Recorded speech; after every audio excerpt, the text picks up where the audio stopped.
If we look at the science cap for the hypothesis, it says, what do you think the answer to the research question might be using scientific knowledge? So this is a very generalized account of what a hypothesis is. What I'm going to give you now is a little bit more guidance, but this time gearing you towards the perfect hypothesis for the experiment we're doing this week. Now, you may remember from the lesson in class that the independent variable is the variable that you change in your experiment. So if we think back to the exercise experiment, the independent variable in that one was the amount of exercise that you did. Okay, so that was what you were changing.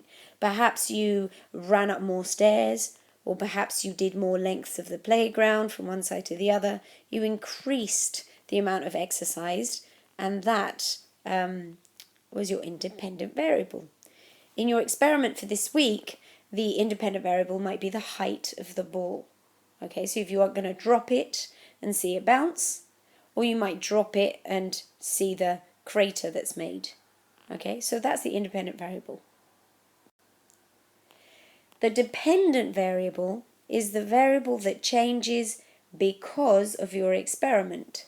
So in the case of the exercise, the amount of the independent variable was the amount of exercise. The dependent variable is what happened to your heartbeat and your heart rate. So it's the variable that changes because of the independent variable. Now, in your experiment this week, the dependent variable might be the amount of potential energy of the ball. And it might be the amount of strain energy of the ball if you're doing the crater experiment. Okay? So that's your independent, what you change, and your dependent, which is what changes as a consequence. Now, writing a good research question, even though that's not what we're doing in this particular experiment, it's important that you look at the research question and find the key sections so that you can then answer the research question clearly. Now, writing a good research question is easy. You just have to remember the following sentence. How does independent variable affect the dependent variable? So basically, you just have to fill in the blanks, okay? And that will give you a really easy and clear research question. These are a few examples. How does amount of exercise affect the number of heartbeats per minute? Okay, so here's our independent variable, and here's our dependent variable. Here's another one. How does the height of a ball affect the amount of potential energy the ball has? These aren't great because we could do with a little bit more information, but they'll do for now. How does the height of a ball affect the amount of strain energy that it has? So again, it's just insert your independent and your dependent variables there. So now we understand the parts of a research question. How do we write a hypothesis? Well, it's really simple. You just answer the research question.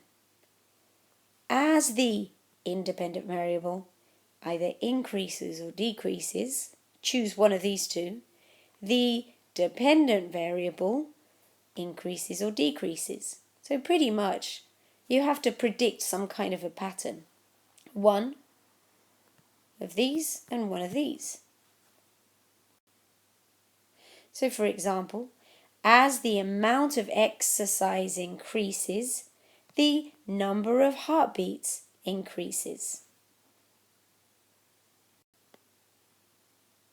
The next part of your research question is, but why? So you have to explain why when one increases, the other increases, or why one decreases when the other one increases. For that, you must research the answer, find out why, and cite where you got this from. So I'll give you an example. Our prediction for the previous experiment was the amount of exercise increases your heartbeat because you need more energy, your cells need more glucose and oxygen to make more energy, so your heart beats faster to pump the blood faster to the cells. Okay? So, I mean, I could add a little bit more detail to that. It's not perfect. But the important thing is I found this information and I cite it. I say this is where I got it from. So this justifies it. Now, you can sometimes like just quote, find my slide presentation on the class website and you can quote stuff we've done in class, or you can look things up on anywhere else, okay? So it's important that you tell me why and you tell me where you got that information from.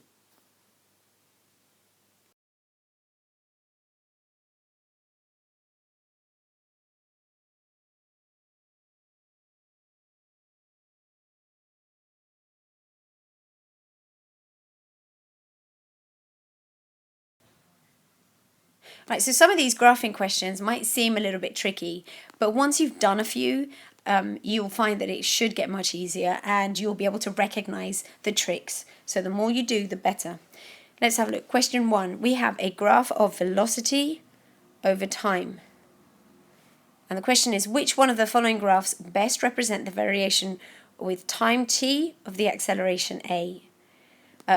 The best thing to do with these graph questions is to actually try and answer the question without looking at the answers first. And if you can, then finding the answer will be easy. Let's have a look. Here we have a velocity time graph. You need to look for the fixed points first. Now, by a fixed points, you mean places where it's easy to tell what's going on.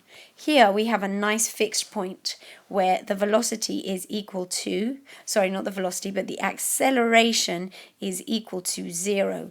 How do we know that? We know that because the gradient is equal to 0. It's flat. Okay, so whatever graph you choose, the point in the middle should go through the center. Now, let's have a look at any other fixed points. What's happening at the intercept with the y-axis? At the intercept with the y-axis, what you can see here is that the gradient, okay, is very hard to do gradients on this program, but the gradient is really steep. So let me tidy that up. So what we got here is a graph that shows that at time t equals 0, the velocity is at a maximum, but also the acceleration is at a maximum because that's where the gradient is steepest. But it's not only at a maximum, it's also a maximum in the minus direction. So it will be, if we sketch a quick graph of what it should look like, plus, minus, okay, you would have here at time equals 0 a maximum minus acceleration. Now what happens at the next fixed point, which would be this time here, t max, okay, at that maximum point. If you look at the gradient again, it's also at a maximum. Okay, that's more or less done. But it's a maximum, it's increasing, so it's positive. So what you've got is at that point there, you've got a maximum value for acceleration. Okay, and this is time in seconds. So we know the center, where the gradient is equal to 0, is going to be equal to 0. And we have these other 2 points. This one, a maximum acceleration here, and a maximum acceleration here, but this one's minus and this one's positive. Now let's have a look at what's happening in between. Is the gradient changing? Well, it is, because as you move across, as time increases that way, you can see that the gradient is getting flatter. The gradient is decreasing. Now the gradient is equal to the acceleration. So the gradient in this case is decreasing from the minus maximum value to the 0, and then it is increasing on this side. You can see it's getting steeper. So it's increasing up until there. So it looks like we have our answer. The answer is A. because, well, have a look. What's B like? B assumes a flat acceleration, which means that the acceleration is not changing. It's a constant value. So you would have expected the gradient here to have been always the same, and it's not. And then let's have a look at the other graphs.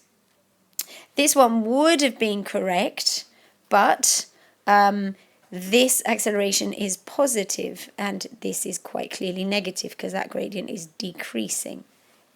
And this one's just nonsense because, well, you know it's not this one because your gradient is flat.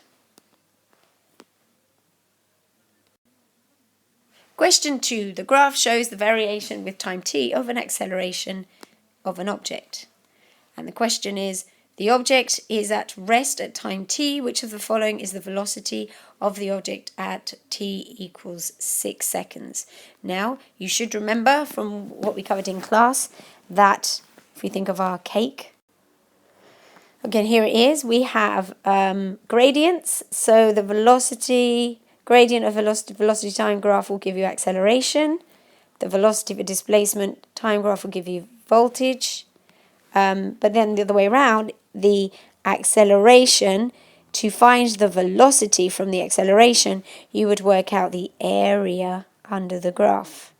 Okay, so for here, we need to work out the area under the graph for the first 6 seconds, which is a really nice triangle. Very easy to work out. So what we've got there is we've got 6 times, that 6 is the time, times,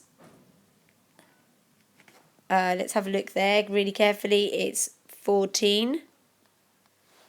14 divided by 2. Okay, and that gives us 42. But hang on a minute, that answer is not in the options. So what you have to do in this case is you have to take the closest one. So the closest one would be 36. Okay, so in this one we've got a ball being dropped from rest at time t equals 0 onto a horizontal surface where it rebounds. So a ball drops on a surface and then bounces back. The graph shows the variation of time t with speed v of the ball. Now, which one of the following best represents the point at which the ball just loses contact with the surface? So let's consider the journey in stages. A ball is just dropped. This is our surface. The ball just hits the surface and then it bounces. So you've got a point, this point here is the point at which it meets the floor, and then you've got the point where it leaves the floor, right? And then you would have like a fourth stage where it bounces up, and because there's energy losses, it will bounce up to a lesser point. Hang on, I'm drawing and thinking at the same time. Not easy. So here we go. I'll say that again. So you've got stage 1, the ball is up in the air and it's just dropped. It drops and it's, imagine that point just when it's about to touch the floor, right? So that's stage 2. And then your stage 2 is it touches the floor and then it's released. It bounces, okay? And then it goes up again. And, right, in order to try and figure out which part of the graph A, B, C, D applies to these stages, then we just need to think about the velocity at each stage. So let's think about the velocity here. The ball has left your hand and it's at 0, isn't it? So it's just when it's starting its journey. Now it accelerates at 9.81, so its velocity is increasing. It's increasing up until a maximum. So at the point just before, if you can imagine a split second just before it touches the floor, its velocity would be a maximum. Okay, so the ball then hits the floor, and you can always imagine like this ball squashing and, deforming elastically. It will just get totally squashed, and then it will stop for a microsecond.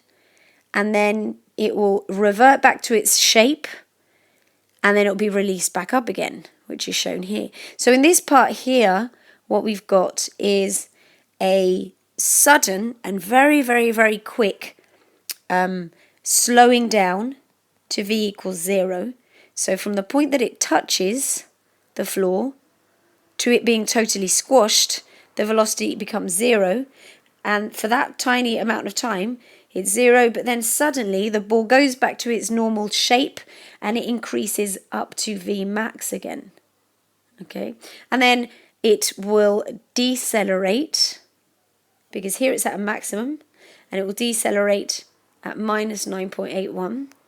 Okay, and then it will go back to here, and of course, because of energy losses, there'll be a few issues as well. Because of energy losses, this v max is a little bit less than this one, and this height will be a little bit less than that. Okay, so now let's go back to the graph and let's see if we can make sense of it.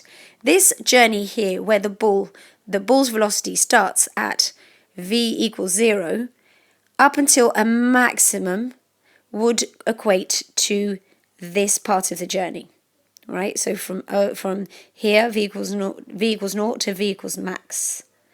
Now, this A to B would be at that point, from the point that it has maximum velocity to the point that the ball is squashed, and that split second where it stops.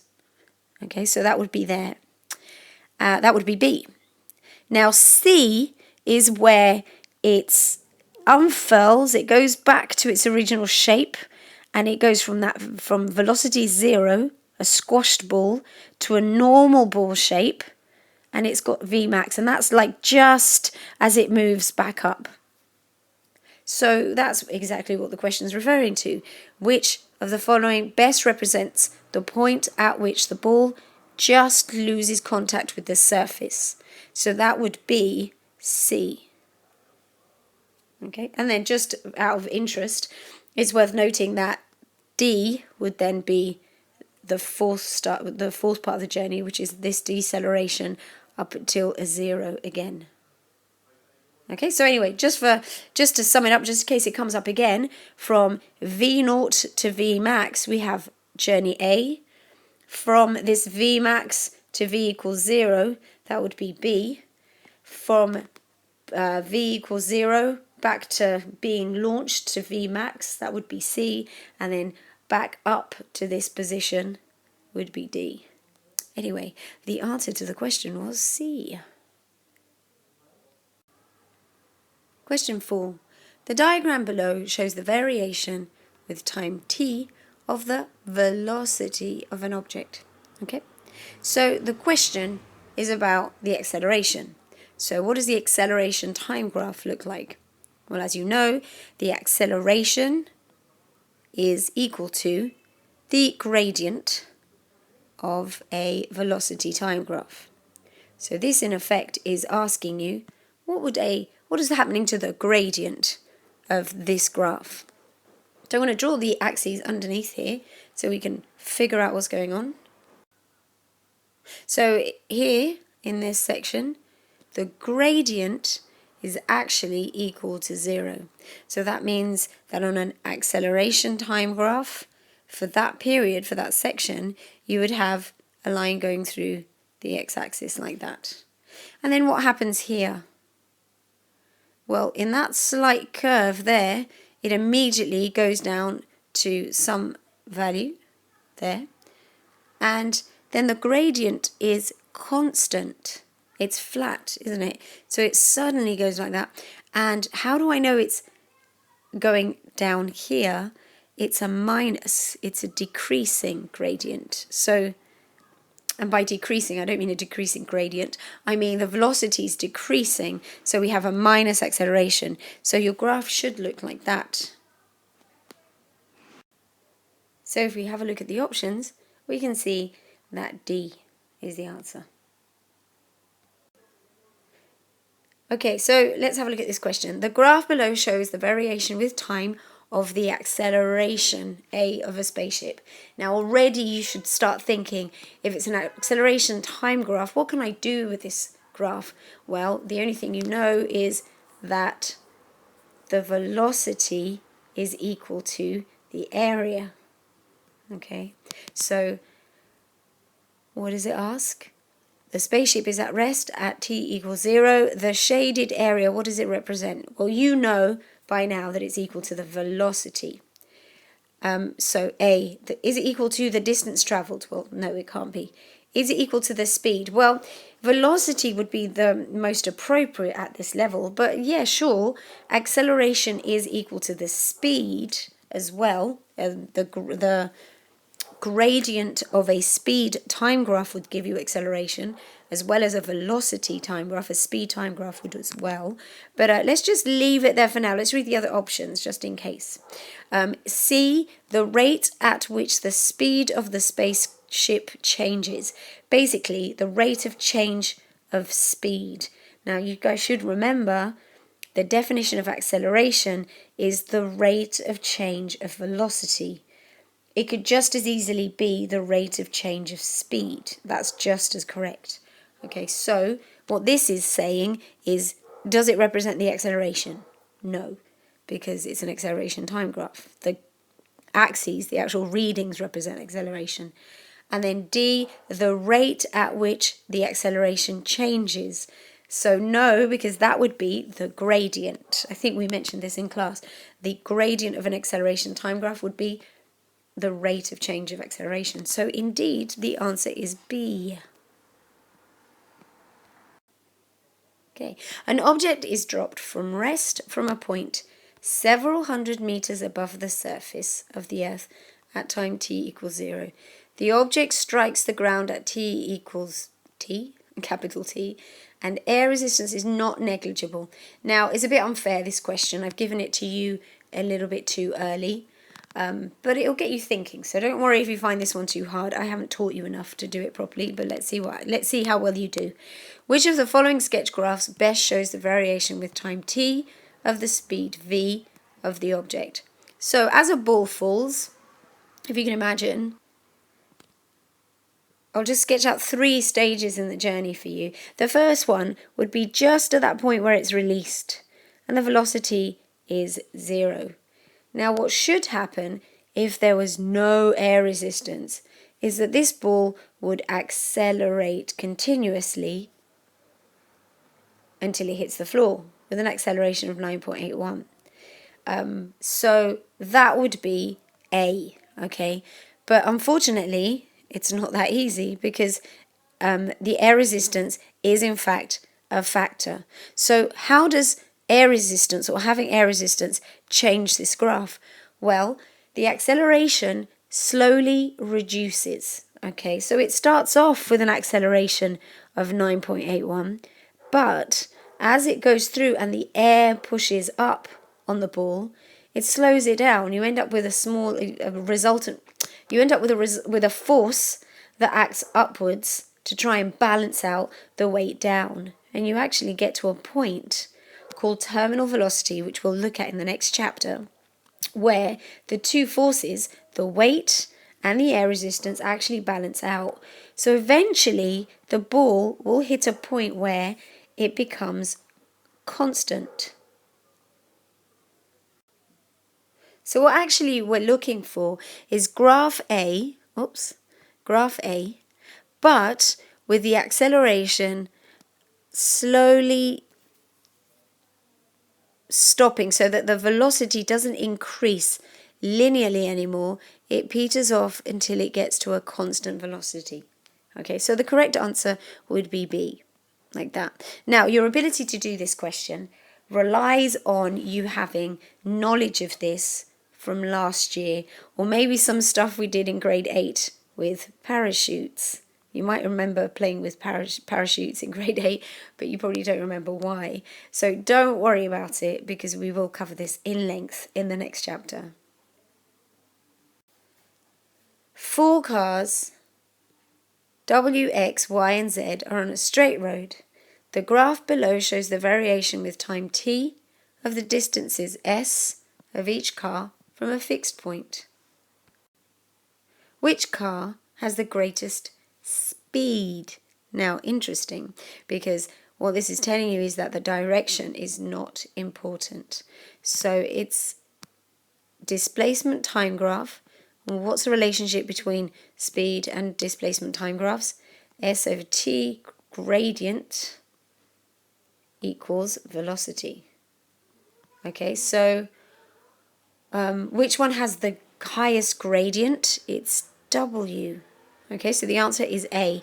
And it is a bit tricky because you might think, oh, it's a minus, but it doesn't matter if it's minus velocity. The fact is, the speed, the magnitude is the only important thing. So it would be W. It would be A. Okay, so we now have another velocity time graph. Okay, and the question is which area represents the distance covered as the speed reduces. So as the velocity goes down. So what we can see here is here the velocity is increasing, here it's reducing, here it's constant, and here it's reducing. So the only areas that you need to worry about are while the speed is decreasing. So we're only worried about S1 and S3. S2 is the distance covered while the speed is constant. So the total distance would be equal to S1 plus S3. Let's have a look at the options. Okay, so if we look at the selection of options, we can see that C is the correct answer. Question number 10. Familiar graph, but this time it will be a different question and different axes, in fact. The diagram below shows the change in velocity over time. This time, what is the area between the line of the graph and the time axis? So basically, what does the area under the graph represent? Is it the average velocity? No. Is it the displacement? Yes. Okay, so the answer to that one's very easy. It's B. So this is a tricky question. The graph below shows variation with time t of the distance moved by a car along a straight road. During which time interval does the car have the greatest acceleration? Right, so you've got distance moved and time. The velocity, or better still, the speed, can be found from the slope of these graphs.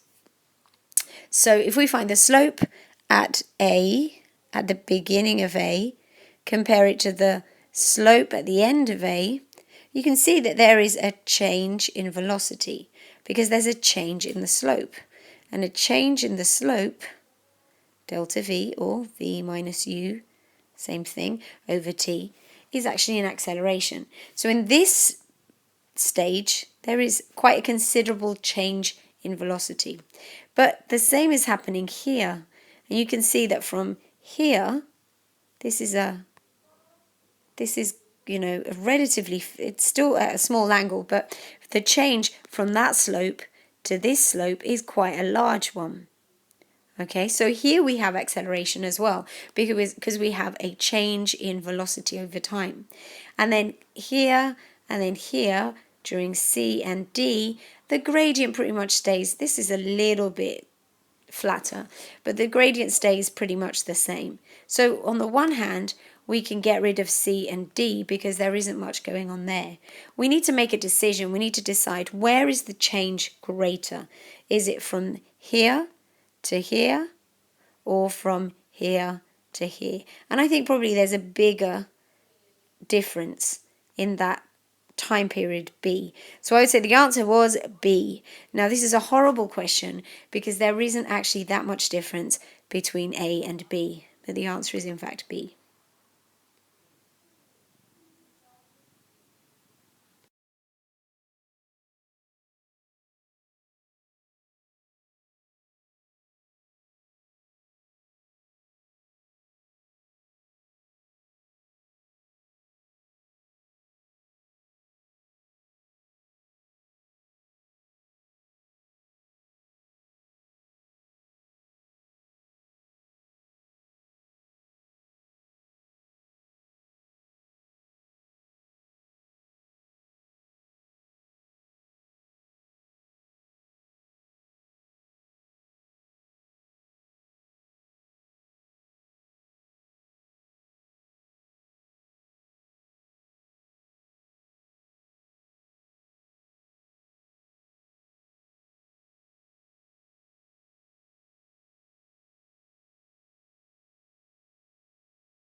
Okay, so this is a familiar question. A ball is dropped from rest at time t equals 0 onto a horizontal surface from which it rebounds. Which one of the following graphs best shows the variation of speed with time t, from the time t equals 0 to the time the ball leaves the surface? So we've kind of looked at this before in a previous question, but we have, again, we have the first situation, which is right at the beginning. The ball has a velocity equal to 0 and it accelerates, so its velocity increases to a max. So it can only be A and B because C and D don't show that. And then what happens? Well, first you've got to show that sudden decrease in velocity as the ball gets squashed. So you should see the velocity then drop. So it has to be A. Okay, that's showing that drop there. And it also shows you what happens when it leaves the ball, when the ball leaves the floor again and starts coming back up. So the answer is A.